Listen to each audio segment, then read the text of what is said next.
নমস্কার বন্ধুরা, পুষ্প রান্নাঘরে তোমাদের সবাইকে স্বাগতম। আজকে চলে এসেছি, দেখো আমি শিম পোস্ত করব। এখানে আমি তেল দিয়ে দিয়েছি কড়াতে, আর এখানে তোমার সর্ষে পোস্ত, কাঁচা লঙ্কা আর হলুদ দিয়ে নুন হলুদ দিয়ে বেটে নিয়েছি। আর এখানে নিয়ে নিয়েছি শিম আর আলু। এই শিমগুলো কার কার পছন্দ বন্ধুরা?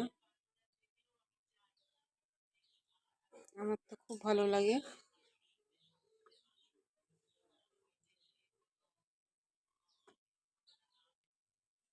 চলো এবার আমি ভেজে নিই। প্রথমে আমি একটু কালো জিরে ফোড়ন দিয়ে দেবো।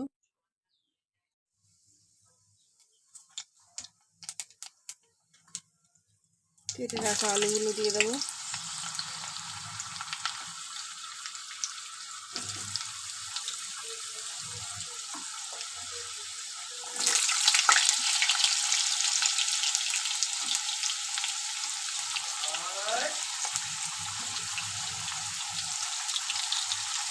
আলুগুলো একটু ভালো করে ভেজে নিই।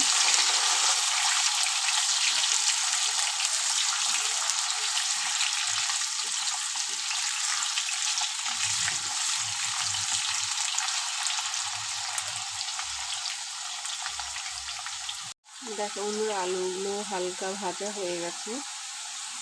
এখন আমি কেটে রাখা শিমগুলো দিয়ে দেবো।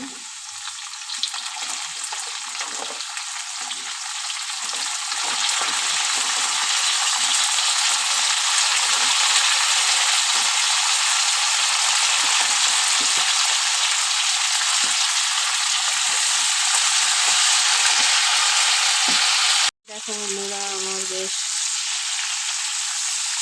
ভাজা হয়ে এসছে শিম আলু। এখন আমি বেশি কড়া করে ভাজবো না, আমি দিয়ে দিলাম যে মশলাটা করে রেখেছিলাম, আমি সেটা দিয়ে দিলাম।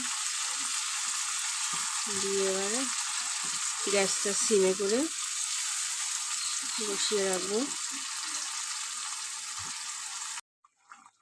দেখো বন্ধুরা, আমার শিম পোস্ত প্রায় হয়ে এসছে। আমি সামান্য একটু চিনি দিয়ে দেবো।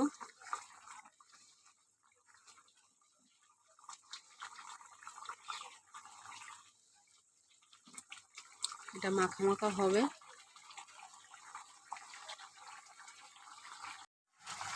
চলো, আমার হয়ে গেছে শিম পোস্ত। আমি অল্প ধনেপাতা কুচি দিয়ে দিলাম। এবার আমি নামিয়ে নেব।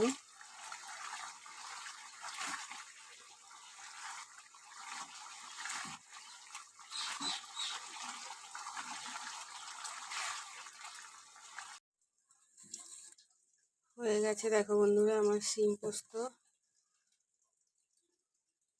তোমাদের যদি ভালো লাগে তাহলে তোমরা লাইক করো, কমেন্ট করো, শেয়ার করো, সাবস্ক্রাইব করো। আজকের মতো রাখি বন্ধু, টাটা।